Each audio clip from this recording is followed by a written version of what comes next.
जय गुरुदेव नाम किसका।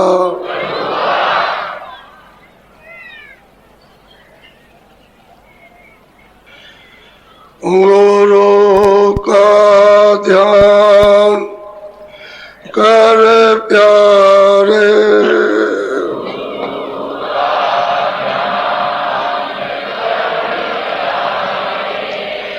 गुरु का ध्यान कर प्यारे,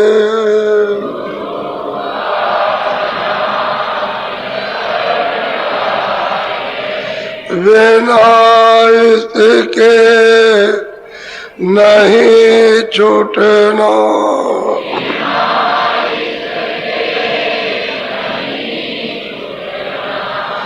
नाम के राम में रंग जा,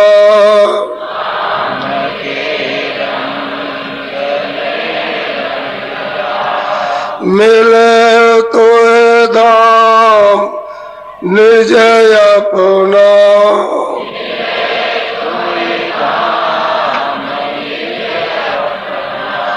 गुरु की शरण दृढ़ कर ले,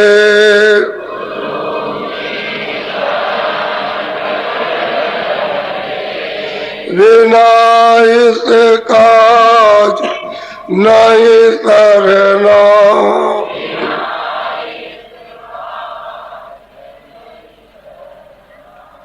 लोभ और मान क्यों चाहे,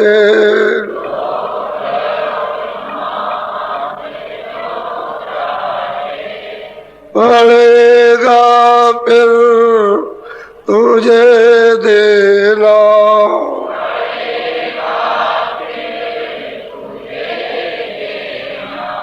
कर्म जो जो करेगा तू,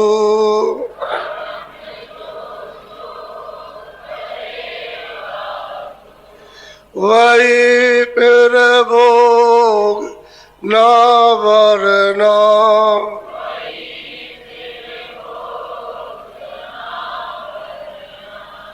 जगत के जाल में से ज्यों त्यों,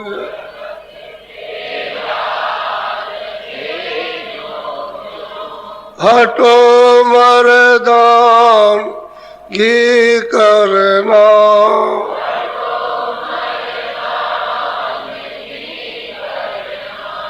जिन्होंने मार मन डाला,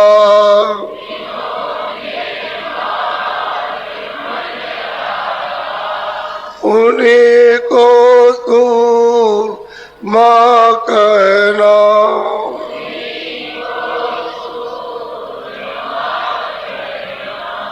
बड़ा बेरी ये मन घट में,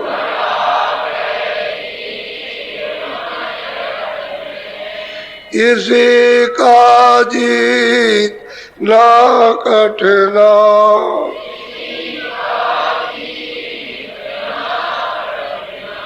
पढ़ो तुम इसी के पीछे,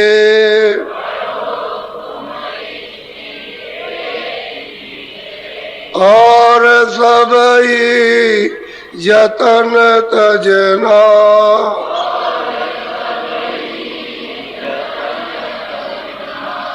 गुरु की प्रीत कर पहले,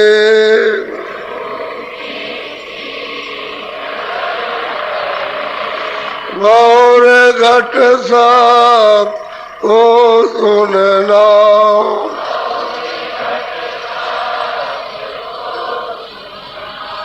मान दो बात यह मेरी,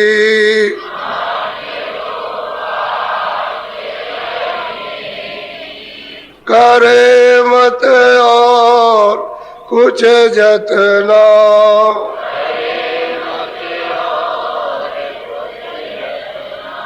हार जब जाए मन तुझसे,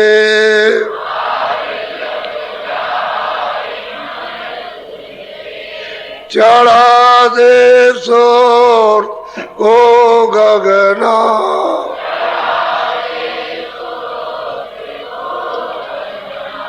और सब काम जग झूठा,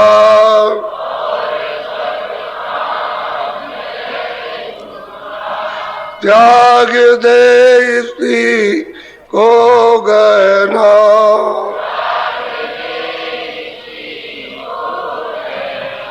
गुरु का ध्यान कर प्यारे,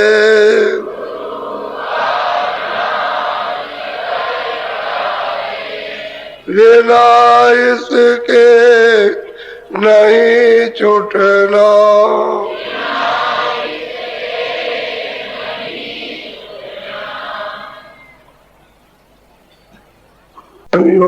सब उपाय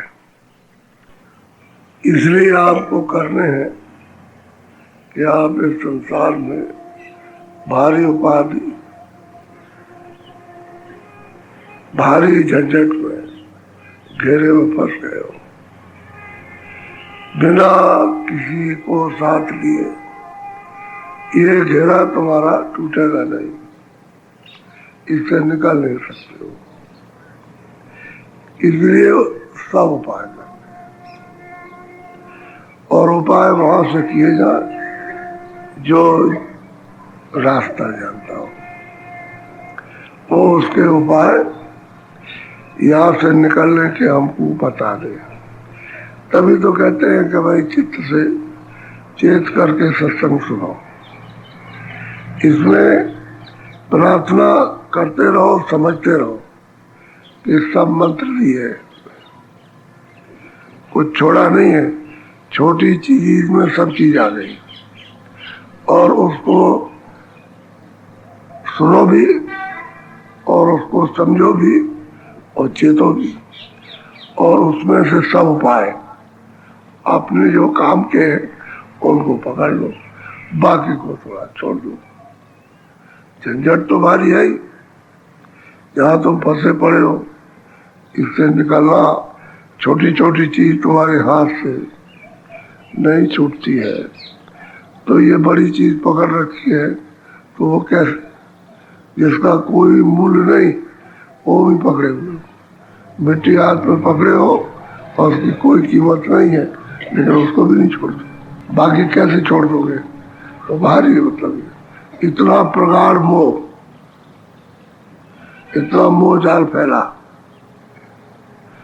ऐसी मोह जाल में तरह तरह की वासनाएं ऐसी फैली हुई है कि डाला डाली शाखा पत्तियां सब फैल चुके हैं, उसके पता ही नहीं चलता है कि इसका अंत कहाँ होगा। लेकिन महात्माओं ने उसके लिए भी उपाय कि भाई तुम वहीं पर और कुछ नहीं, इस जगह पर आ जाओ जहाँ से तुम फैले हो, वहीं पर सिमट करके आ जाओ और खाली बैठ पर जाओ, तो इस उपाधि से, इस जाल से निकल जाओगे। ये तो बहुत मुश्किल होगा। बात जो है वो सत्य है कि जीव को इतने उपदेश मिलते हैं, रास्ता मिलता है, करने के लिए कहा जाता, जोर दिया जाता, दया महर मालिक की होती है, लेकिन फिर भी जाल में फंसा और गहरा फंसा हुआ निकलता नहीं। तो सावधानी से, और उसका उपाय, सावधानी भी हो, उसका उपाय भी, और उधर सहारा भी होना चाहिए। तो जब सब मिल जाएंगे तो वहां मिलेंगे जहाँ सत्संग होता है, वहां पर होगा, वहां सब मिल जाएगा, सब उपाय, सब साधन, सब सारे सब मिल जाएंगे अंदर और बाहर के भी। तो बाहर का भी मिले, अंदर का भी मिले, तो दोनों तरफ हम कोशिश करेंगे, बाहर भी अंदर भी, तो कहीं ना कहीं ज्यादा हमारा उधर को रुझान हो गया तो काम बन जाएगा, उतने में काम बनता है। इधर कम करो, उधर में ज्यादा, उधर कम किया, इधर पर गया करके बोलो। सुन रे मन अनाथ बैन, घट में मठ निरकोने कहते हैं कि हे वाणी, जो अनहद बेहद वाणी है, जिससे आनंद ही आनंद बरसता। कहते हैं घाट पर बैठो और उसको परखो और पकड़ो। यह अवसर बहुत शुभ है। एक तो मनुष्य देही मिली और बैठने के लिए घाट कि इसमें बैठ सकते हो, तो मन को समझा रहे मन इधर उधर क्या भटकता, क्या सुनता, क्या देखता, ये क्या कर रहा। अंदर बेहद वाणी मालिक की आ रही है घाट पर, उसको सुन। अब ये वाणी सुन तो कितना आनंद बरसता, अनहद वाणी से बहुत आनंद बरसता, बहुत बरसता है। जब बजते हैं तो मन मगन होता है, विस्फुट हो जाता, उसको और कोई चीज अच्छी लगती ही नहीं। तो कहते हैं घाट पे क्यों नहीं सुनता, दरवाजे पर ये सब बोल हो रहे, आवाजें हो रही, बाजे बज रहे, आनंद उतर रहा। अब तूने अपना मुंह बंद कर रखा है, इसलिए तुझको आनंद नहीं मिलता। घाट पे बैठ जाएगा, सूरत का साथ दे देगा, मुंह खुल जाएगा, खुलेगा तो फिर अनहद वचन बोल बाड़ी सुनने लगेगा। तो कितनी प्रियता की, बोलो। गुरु शब्द गहो उपदेशा, रस पी पी करो प्रवेश। कहते हैं जो गुरु ने बताया, जो नाम दान दिया है, कहते हैं कि उसको पकड़ो, बाकी छोड़ दो। और जितने भी शब्द हैं या जितने भी बाजे हैं या जितनी बाड़ियां हो रही, उसको छोड़ दो। जो गुरु ने बताया उस शब्द को, उस नाम को पकड़ो और फिर सुन करके तब तो, क्योंकि अमृत छूता और फिर उसमें प्रवेश हो जाता। प्रवेश कहते हैं दाखिल हो जाओ, कहते हैं वहां अंदर चले जाओ। प्रवेश होने का मतलब अंदर जाओ, लेकिन बिना शब्द के पकड़े और बिना शब्द में ले हुए आप अंदर दाखिल नहीं हो सकते, प्रवेश नहीं हो सकते। बड़ी सीधी सरल युक्ति जो गुरु ने बताया उसको, जो वहां सुन रहा वो नहीं, सुनने में तो बहुत मिलेगा, लेकिन जो गुरु ने बताया उसको पकड़, तभी तू ऊपर चढ़ेगा। और चीज सुनता रहेगा, क्योंकि और बोल बहुत है, बहुत बाड़ियां हो रही, बहुत बोल हो गया, आकाश बाड़ी हो रही, उधर आप कुछ करो दूसरा सुनाई दे रहा, उधर की आवाज आ रही, उधर की आ रही, वो कुछ बोल रहा, वो कुछ बोल रहा, तो आवाजें बहुत है, बाणी बहुत है। कहते जो गुरु ने बताया उसको पकड़ और पकड़ के प्रवेश उसमें अंदर चला जा। बोलो क्या कर अब फिर हो आई, दोनों शब्द तभी खोले जाए। कहते हैं जब तू प्रवेश होगा उस शब्द में जो गुरु ने बताया, और उसमें प्रवेश जब हो जाएगा पकड़ लेगा, और चक्कर है वहां तो फौरन चक्कर उलट देता। कहते हैं वो दरवाजा बाड़ियों का खुल जाएगा, फिर बाड़ियां आने लगेगी, और उसी चक्कर के फिरने में फिर समझ में आने लगती, समझ में आती है कि क्या बोल रहा। वैसे जब तक चक्कर नहीं तब तक बाजा बज रहा, बाजे का रूप है, आवाज बाजे की आएगी, कोई भी बाजा बज रहा, लेकिन चक्कर घूम गया और उसके साथ उलट गया ऊपर, तो बाड़ी आ रही। दूर होने के कारण बाजा है, और चक्कर घूम गया तो निकट सामने तो बाड़ी हो गया उसको। तो बाड़ी जो गुरु ने बताई उसको पकड़ ले, वो तो बोलता है, वो तो बोलता है ना बाड़ी। वो आप उससे प्रश्न करो और वो आप पूछेगा हर एक स्थान पर। जल कमल में 3 लोग के मालिक बैठे वो बोलते, बगैर बोले वहां कोई रह नहीं सके। उन्हीं की आवाज पर तो ये सब टिकाव है, तो टिके हुए हैं सब के सब। ये जितनी सुनते हैं उन्होंने अपने शब्दों में उतार ली और वो सब मतलब ये किधर दूसरा यहाँ कुछ टिकने का मसाला नहीं है, उसी शब्द में टिकी। और ऊपर का जो शब्द था जिससे उतर के आए थे वो छूट गया, इसलिए कहते हैं वो सहस्त्रों भुजाओं वाला है, सहस्त्रों धाराओं वाला, बेसुमार धाराएं। उन्हीं धाराओं पर उन्हीं शब्दों पर उसने उतार दिया और जीव को आगे इसलिए नहीं जाने देता कि वो शब्द पकड़ में नहीं आता। और गुरु जो बताएगा उसको सुनो, सुन करके परख लो। यही है जो बताया, यही है जो बताया, उसको परखो तो समझ में आ जाएगा। और किसी ने कुछ कह दिया वो काम नहीं बनेगा, और मैं तो बीच में अटक जाऊंगा।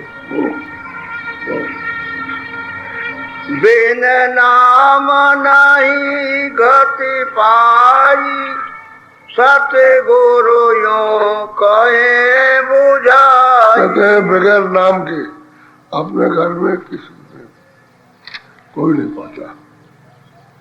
जो कोई भी पहुंचा है, जिसको अपने घर में पहुंचने की गति प्राप्त हुई, वो नाम से। और इसलिए नाम अलग अलग पूरी रामायण में लिखा है, सबके नाम लिखे, लेकिन आपको उसमें मिलेंगे नहीं। सब उसमें नाम लिखे हुए, पहला नाम भी है, दूसरा नाम भी है, तीसरा भी है, चौथा भी, सब नाम है, कोई नाम छूटा नहीं है। लेकिन बस वो है कि जंगल में झाड़ी है, उसी में रख दिया। अब किसी की समझ में तो उस साधक की आएगी जो रास्ता पाया जिसने, जो कमाई करता हो तो समझ लेगा, बाकी वैसे जंगल है तो आप उससे वैसे कुछ नहीं पा सकते।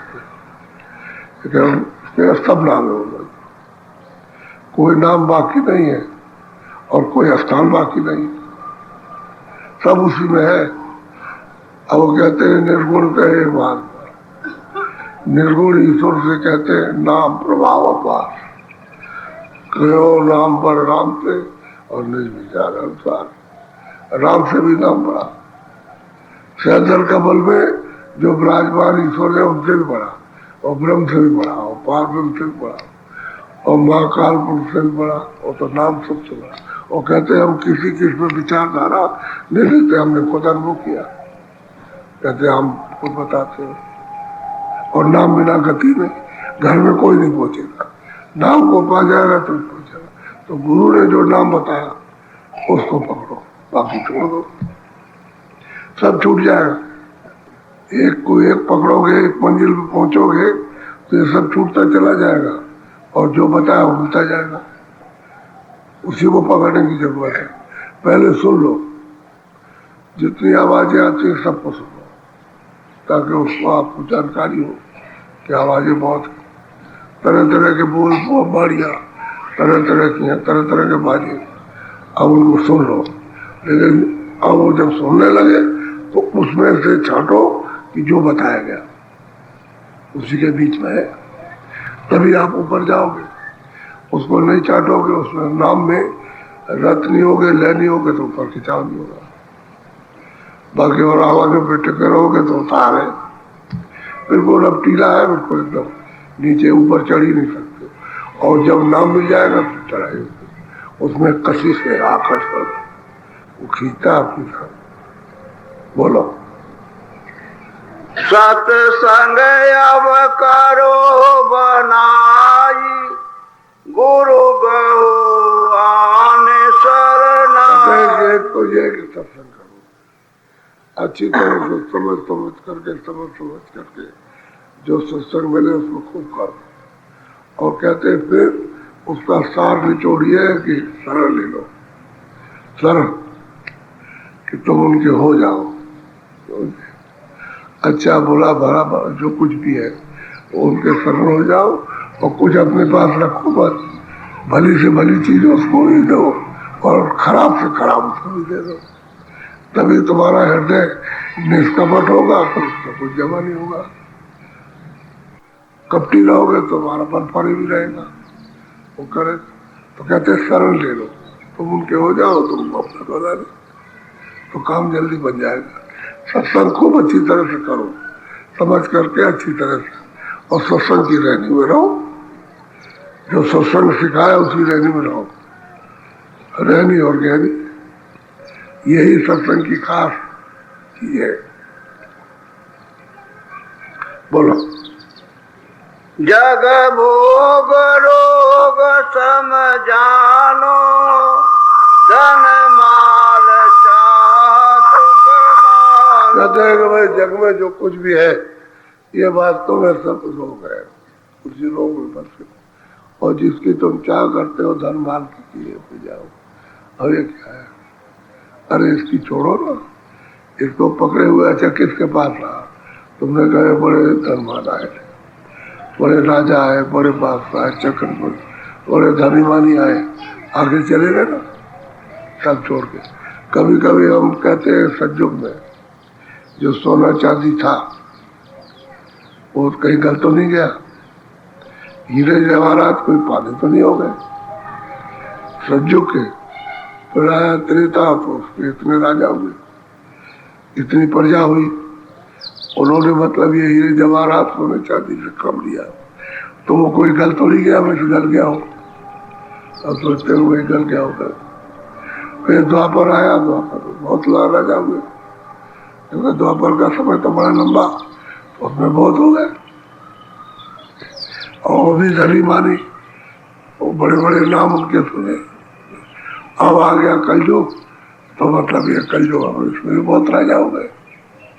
अभी तुम्हारे देखते देखते 50 साल के अंदर कितना परिवर्तन हो गया, सब राज खत्म हो गए और राज की विधि बदल गई और राजा हुई, यानी और कुछ नहीं है, उसकी रूपरेखा बदल गई, राजा तो है ही, जो वहां बैठा वही राजा है और कुछ नहीं। अब वो सब क्रिया बदल गई, अब दूसरी क्रिया, अब इनकी भी बदल जाएगी तो फिर तीसरी आ जाएगी, उसमें भी राजा रहेंगे, राजा तो रहेगा, उससे कोई नहीं हटा सकता, समझ गए। इसलिए सब चले गए, वो सब गए, सतयुग के भी गए, त्रेता के द्वापर और कलयुग, तुम नहीं जाओगे तो चले जाओ। ये बताते हैं कि गांव जो बहुली है ये गुजरों का गांव था। एक गांव इधर बताते हैं कि जब उसके लोग सुनते हैं कि बहुली गांव का कोई आया तो बहुत श्रद्धा करते कि हमारा तो वही गांव था, तो इतनी उनकी श्रद्धा। लेकिन अब कोई समय आया होगा तो भाग गए, इस गांव में दूसरे आ गए, वो भी भाग गए, फिर तीसरे आ गए, और क्या कि मथुरा इस तरह की कितने लोग भाग गए और कितने आके मथुरा में बस गए और वो चले गए। कभी कोई आया, कभी कोई, ऐसे ही होता है। इसी तरह से कहते हैं जगमाल, ये जो आपने अपना समझाना ये सब पृथ्वी में जल, पृथ्वी, अग्नि, वायु, आकाश, ये 5 देवता है, इसमें सब छुपाए हुए, हीरे जवाहरात सोना चांदी जितना भी धन है सब अपने में छुपा, और तुम ऐसे उसमें से थोड़ा निकालो और फिर उसके बाद जो गए, किसी ने जमीन में गाड़ा, किसी ने कहीं गाड़ा, किसी ने कहीं गाड़ा, और बस तुमने बताया नहीं, चले गए, तुमको ले गया और सब दबा रह गया। अब बाप दादे कहते हमारे तो ये लोग बड़े धनी थे, लेकिन अब ये है कि बताया नहीं उन्होंने कहाँ रखा, तो कहाँ खोदोगे? ऐसे ही राजाओं ने खजाना रखा, ये तो सब अभी पड़ा हुआ, कहीं गया थोड़ी है, लेकिन वो आपको ऐसे कैसे मिलेगा? इसी जमीन में ये देवता सब चीज छुपाए हुए, सब छुपाए, सज्जों की, त्रेता की, द्वापर, सब छुपाए, अपने में सब रखते हैं। जब कभी आएगा समय तो वही चीजें इसी से जल पृथ्वी अग्नि वायु से प्रकट हो जाएंगे। तो धन से धाम से सब शोक मतलब सब लोग संपन्न हो जाएंगे, परिवर्तन हो जाएगा। परिवर्तन होगा जरूर, ये स्थिति आज की नहीं रहेगी जो आज चल रही है। परिवर्तन हो जाएगा, परिवर्तन होगा निश्चित होगा। तो इसलिए कहते हैं दलवाल की क्या चाह करते, बहुत आए वह छोड़ के कहते मेरा मेरा मेरा, कह भी नहीं सके। ऐसे तुम घर में थोड़ा सा रखे हो मेरा मेरा मेरा भारत, ये जमीन पड़ी है मकान घर करता हमारे पास, चले यही कहते गए, पर तुम्हारे पीछे कोई आएगा नहीं मेरा मेरा मेरा। अरे भाई क्या उससे काम ले लो, जो काम लेने की चीज है उससे काम लो, और तुम जमा करोगे वो होगा, उनमें मतलब ये वासना प्रगाढ़ होगी तो फिर क्या होगा, जहाँ वासना वही जन्म, जहाँ आशा तही भाषा। तो ऐसा काम क्यों करते हो जल्दी? तो कहते हैं कि छोड़ो चाह जगत से, इनसे छोड़ दो। जब चाह सत्संग से सब हो जाएगा। अब धीरे धीरे आप तो धीरे धीरे छोड़ने लगे। पहले तो आप कहते थे हमारे पास समय नहीं बचता, कहते हमको 1 मिनट का समय नहीं मिलता। अब लोग कहते हमारे पास समय बहुत है।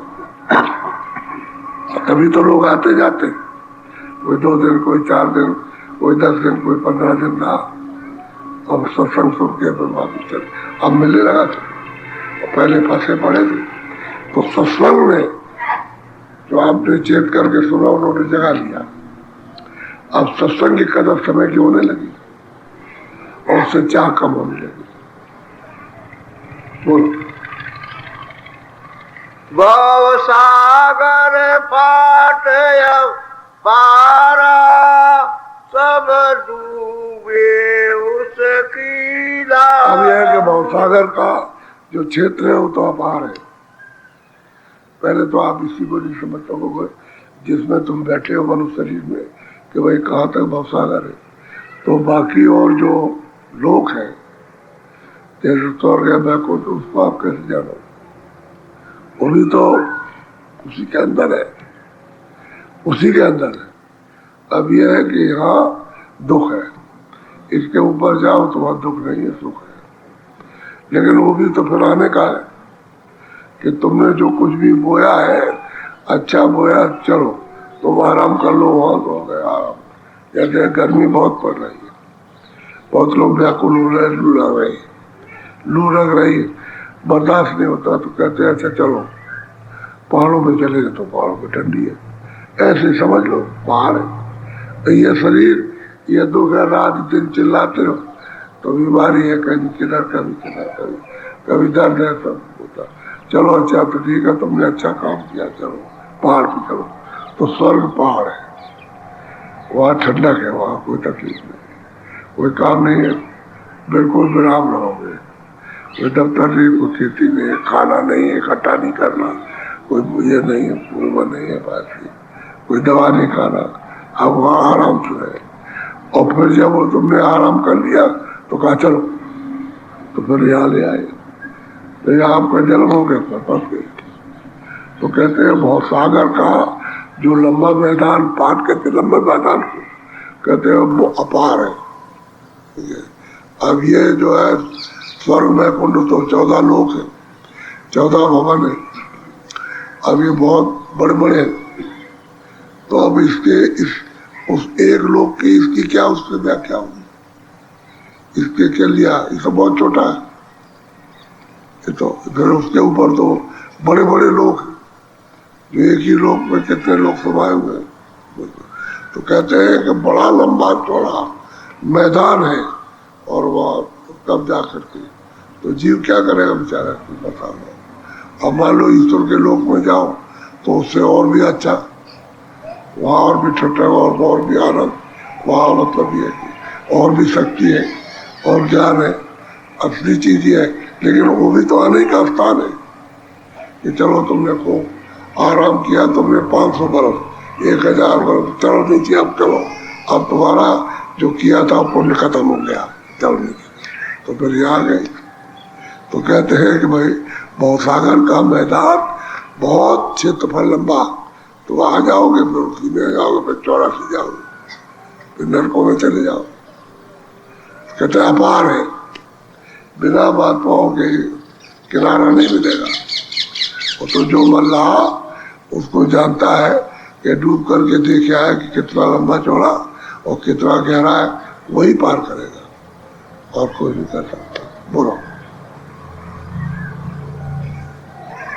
गुरु बिन कोई पार न पाया, बिन नामन धीरज आया। गुरु के बगैर किसी को भी ये भेद पार जाने का नहीं मिला, और नाम के बगैर सहारा नहीं।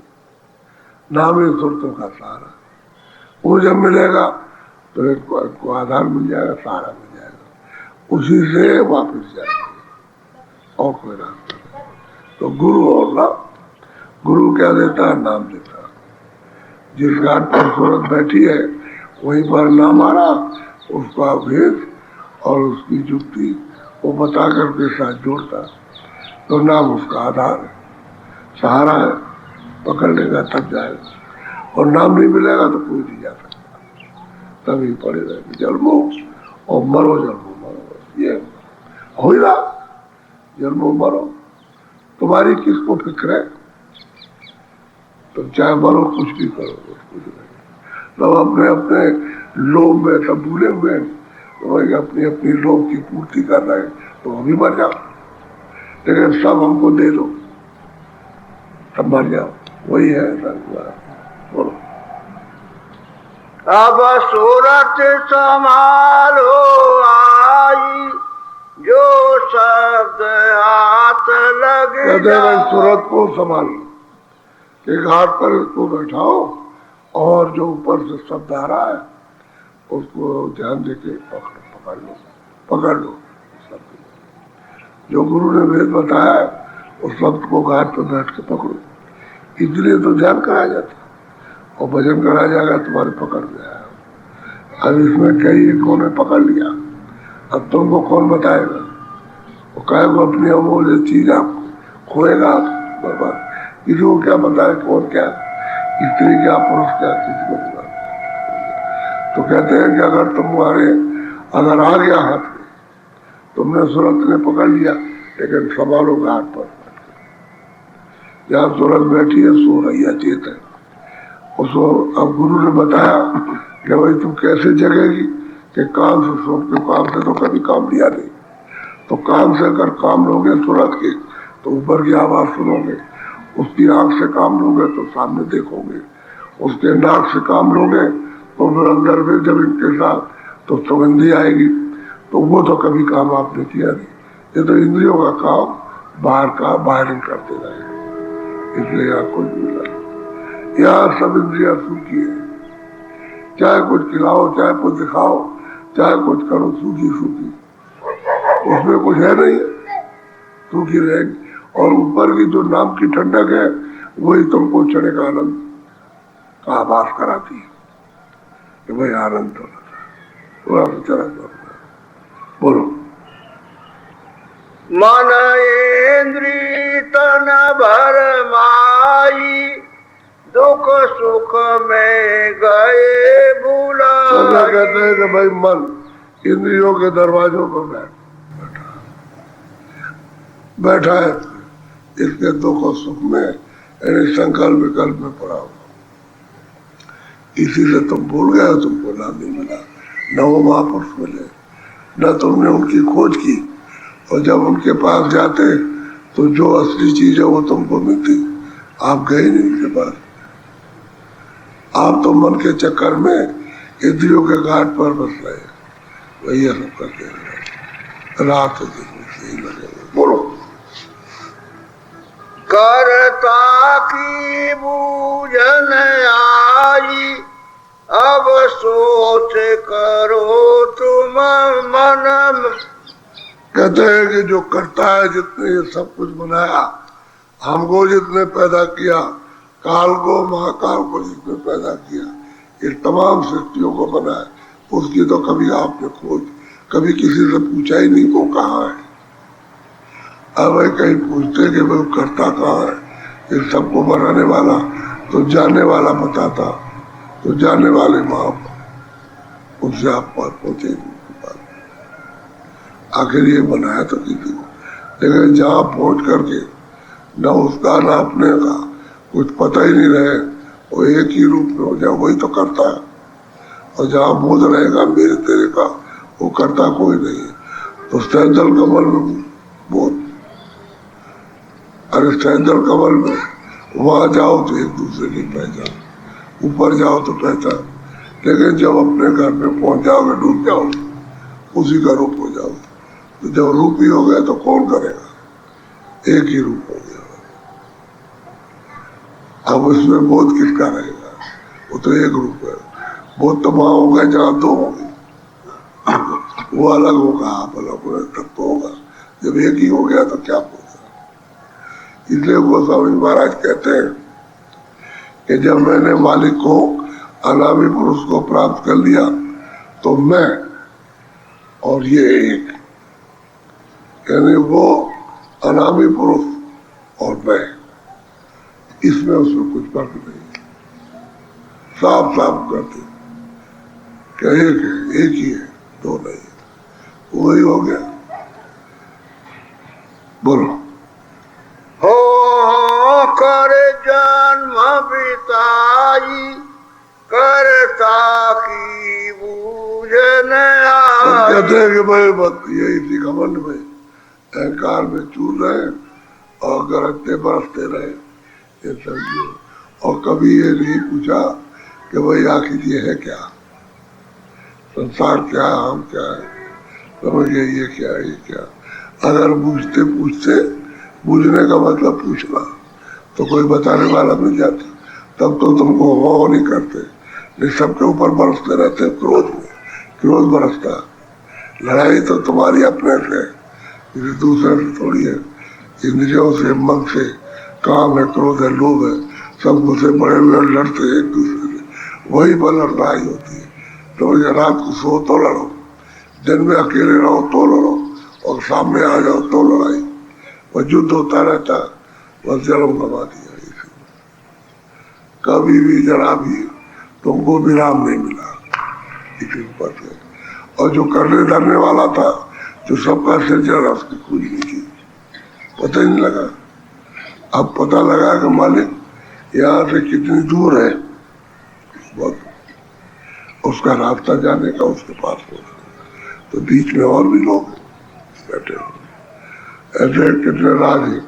यहाँ से जाओ तो हरियाणा, ये उत्तर प्रदेश, वहां से जाओ तो दिल्ली जा, तो वहाँ बॉर्डर वाला पूछेगा भाई ना जाए चीज तो नहीं लिया जा रहा, जो हमारे देश की वो तो नहीं जा रही। उधर जाएगा दिल्ली तो वहाँ पूछेगा, सब जगह पर यही तरह होता। ऑफर करने के हमारे पास तो कुछ नहीं है, और हमको तो आगे जाना है, तो आगे गए तो वो पूछेगा, वो कहेगा हमारे देश का तो कोई सामान नहीं है, आप उधर नहीं ले जा सकते हो, तो सबकी तलाशी देता जाएगा। इस तरह किसी के देश का कोई सामान जब आपके पास रहेगा ही नहीं, तभी तो आप जाओगे। और कहा भाई तो हमारे देश का कागज ही ऐसा और इतना कर्जा, ये लाओ, ये बगैर दिए हुए नहीं जा सकते। तो ये कर्म कर्जा उसके देश का, क्रियावान कर्म इसके देश के, ये जो क्रियावान कर्म करते हो ये इसके। और जितने संचित कर्म है ऊपर के मंडलों को पूछेगा भाई क्या है तुम्हारे पास, ऊपर को पूछे क्या है, तो आप क्या करोगे, उसके देश नहीं रहो, इसी को मोग लो और चलो नीचे, आप आगे नहीं जा सकते हो। तो फिर आप वहाँ भोग लो, स्वर्ग का स्वर्ग में भोगो, ऊपर में ईश्वर के लोग में, और ब्रह्म लोग में भोग के बना क्या, वो तो सामान है, तुमने जमा किया है तो तुमको सामान आगे नहीं जाते। इंद्र घाट पर आ गए, अब यहाँ पर घूम गए, ये जोड़ा जुटी कर रहे, इसका रस ले रहे, इनको यहाँ रस मिलता नहीं।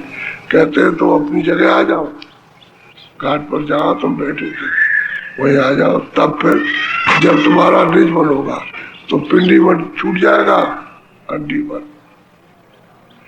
आप उसको ग्रहण कर लो, हड्डी मन बना लो अपना। कहते हैं भाई एक आदमी जाने में कोई फकीर महात्मा मिल गए तो कहने लगे दयावान हो गया कि हमने बड़े कसूर किए, हमें बड़ी पीड़ा दी है, लोगों को मारा, लोगों को सताया, अब हम कुछ नहीं करेंगे, तो दयावान हो गया। तो इंद्रियों का मन जो है वो क्या है, शैतान है, जालिम है, और जब पिंडी बनाएगा तो दयावान हो जाएगा, रहम करेगा। तो कहते हैं निज अपना निज मन, इंद्रियों का मन नहीं, अभी तो उसका गुलाम हो गया इंद्रियों का, और इंद्रियां बाहर भोगों की गुलाम है, एक के साथ एक बन गई। और सूरज बेचारी बैठी हुई है, वो तो अपने मुकाम पर ही है, वो कुछ नहीं कर सकती, है वही चेतन, लेकिन कर कुछ नहीं सकती। अब उसी शक्ति को, उसकी ताकत को लेकर खर्च कर रहे हैं। यह है असल में, एक के साथ एक बन गया, इंद्रिया भोगों में, और मन जो इंद्रियों के घाट पर, और सूरज क्या करें, इनके बसीभूत हो गए, अकेले कुछ नहीं कर सकते। तो कहते हैं तुम घूम के अपने घाट पर आ जाओ, यहाँ तुम अंडी बन बना लो तो काम होगा। बोलो सते गुर पूरे कहत बुझाई, तब सूरत शब्द घर पाई। कहते हैं जब सतगुरु पूरे मिल जाए और पूरा भेद बता दे घर का, यानी नाम का पूरा भेद, अर्थानों का पूरा बताए, तब ये समझ जाएगी, ऐसे नहीं जाता। किताब में कुछ पढ़ते रहो और बहुत सी बाहर क्रिया करते रहो, कर्म करते रहो, लेकिन उससे कुछ नहीं। सतगुरु पूरे मिले और वो रास्ता बताए और तुम निज घाट पर आओ, दोनों आंखों के सामने, यहाँ बैठो आकर, तब जाके भेद मिले और चलो आओ। इसके पहले सत्संग नहीं मिलता कुछ। ये बात बोलो, जय गुरुदेव।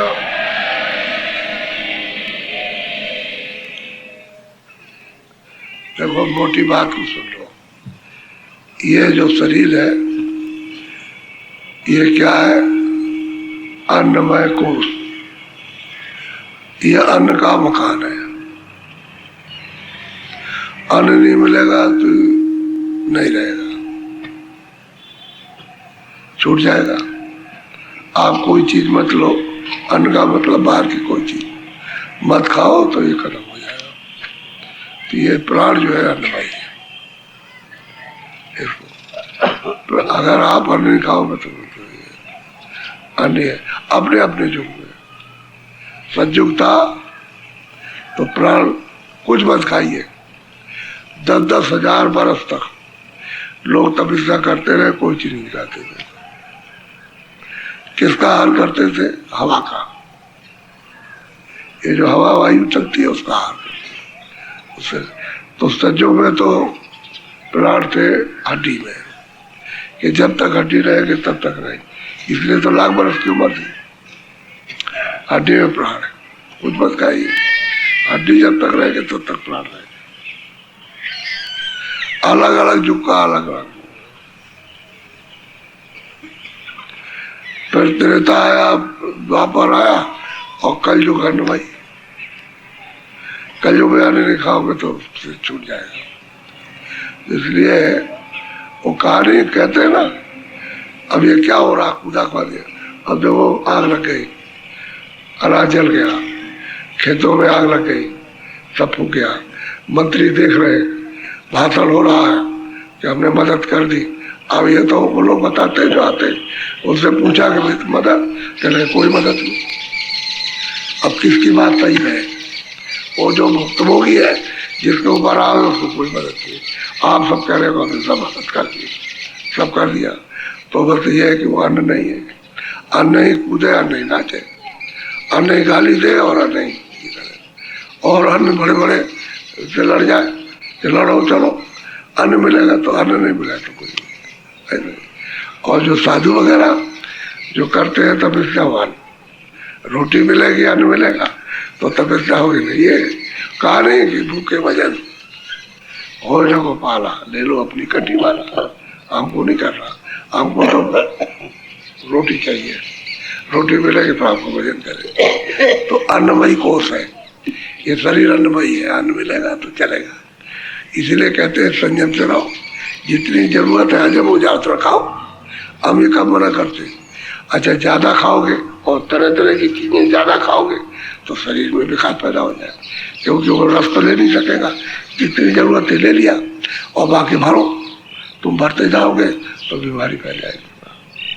कोई बात है, साइकिल की हवा में पंप से भरते जाओ हवा, तो फिर भरते जाइए फट जाएगा। ऐसे पेट है, ज्यादा खाते बहुत अच्छा है, बहुत अच्छा, बहुत अच्छा, बहुत अच्छा। यहाँ मथुरा में मैं पहले आया था तो बाजी लगती है कि मतलब कौन ज्यादा लड्डू खाएगा या कौन ये ज्यादा खाएगा। तो खाने लगे, खाते रहे, 2 रुपए पे, 4 रुपए पे, 5 रुपए और खा रहे, और खा लिया, रुपए ले लिए, तब तक उंगली डाली में सब निकाल दिया।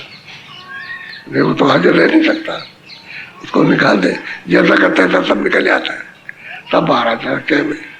वैसे ही लड्डू आ गए तो फैल गया, और सीधा ही आ गया, ये आ गया, वो आ गया। ये अन्नमयी है, उतना ही दो जितनी जब, लेकिन ना मिला तो खत्म मामला, तब तो तमाम लोग मर जाएंगे। इसलिए कलयुग है, तो कलयुग में अन्न में तो उम्र भी आपकी कम इस समय पर। वैसे उन्होंने कहा कि 100 वर्ष तक रह सकते हो, लेकिन आप नहीं जा सकते।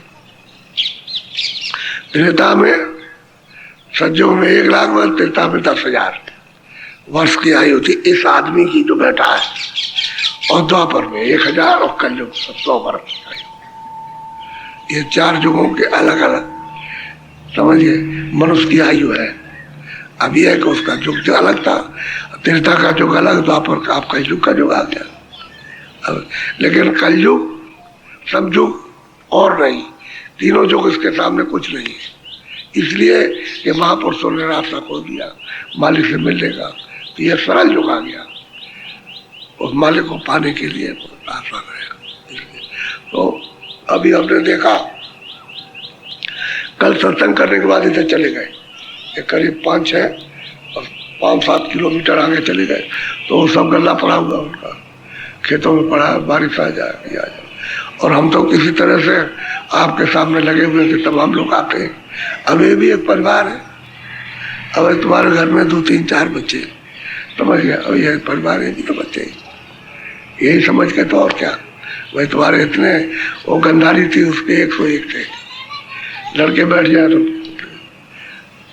कब तक पहचाने हो, तो 101 लड़के, तो तुम कभी मानोगे नहीं कि 101 लड़के होंगे, लेकिन 101 लड़के, किसी के ज्यादा भी हो सकते। तो जब 1,00,000 वर्ष की उम्र है तो बच्चे तो ज्यादा होंगे, इसमें क्या, जिसकी 10,000 की वर्ष की उम्र उसके बच्चे ज्यादा होंगे। अब तो पर में 1,000 वर्ष बच्चे तो होंगे ही, तो 1,000 वर्ष की आयु है, तो मतलब यह है कि बच्चे साल में 1.5 साल में बच्चे होते गए, और क्या। अब इसमें जो है आपकी आयु 100 वर्ष की, कम बच्चे। अब यही है कि इसको मान लो तो बच्चे, और नहीं मानो तो कुछ नहीं। ऐसे ही मानना चाहिए कि भाई वो तो सेवा है, सेवा भाव है, उसका मतलब सब जीव वहीं से तो आए, एक ही घर से आए, इसलिए सेवा। एक घर से नहीं आते तो कौन किसकी सेवा करता। तो कहते 8 घर के निवासी मिले इस शरीर में, जो आ गए 8 घर के रहने वाले। तो ये कहते भाई उसकी याद करो जहाँ के तुम रहने वाले हो, कहाँ सनातन तुम्हारा घर, कहाँ से आए थे, तब वो बता, तो वहाँ पर बताएंगे तुम वहाँ से आए थे, तो तुम्हारा सनातन घर, आप घर है वहाँ, असली चीज है। तो फिर प्रेम बहुत हो जाता है, जब सब साधक बनते हैं, साधना करते, ऊपर चलते, बहुत प्रेम होता है, बहुत प्रेम हो जाता है आपस में।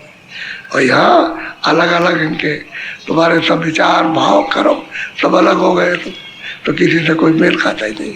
लेकिन जब भजन करोगे तो सबसे प्रेम हो जाएगा, सबसे एक दूसरे से। तो अन्नमयी कोष है ये।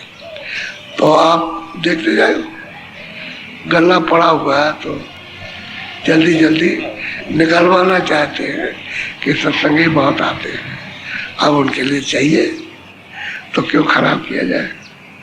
तो ये भी एक सेवा ही है। सेवा है ना, 7-5 की लाकड़ी एक जने का बोझ, सब लोग मिलके उसी काम को कर दे 1 घंटे में, सब दिन भर का कुछ नहीं, आप आराम से रहो, सबने हाथ बटा लिया, बस हो गया। ऐसे ही होना चाहिए गांव में। अगर प्रेम प्यार हो तो ऐसे गांव में हो कि सब हाथ बटाने काम हो गया, किसी का नुकसान होने पाए। सब लोगों को सुखी देखना चाहते हो तो किसी का नुकसान हो, सब हाथ बटा लो। थोड़े 100 आदमी चले गए, कितना खेत रहेगा, हथियार लिया काट दिया। ये मोटी बात बताता हूँ, काट दिया। जो काम जो आप 10 दिन में करोगे वो आपका काम 1 घंटे में हो जाएगा, तो सबको सुख मिलेगा, सबको आराम मिलेगा। फिर तुमको देखा कि तुम्हारा ऐसा तुम पहुंच गए, सबने मिल। पहले गांव में ऐसा ही था, प्रेम प्यार रहता था, और जो कोई फुर्सत में हुआ, चलो भाई चलो तुम्हारा भी काम करवा दे और जल्दी हो जाएगा तुम लोग, ऐसा प्यार रहता था। लोग प्यार करते थे और लोग जो एक दूसरे का सम्मान करते थे और मिलजुल के रहते। और कमी हो जाए तो उसके घर से ले आइए, उसके घर से ले आए, पहले ये व्यवहार था। फिर उसके बाद में जब और कुछ तंगदिली हुई तो फिर वो सवाई पर देने लगे।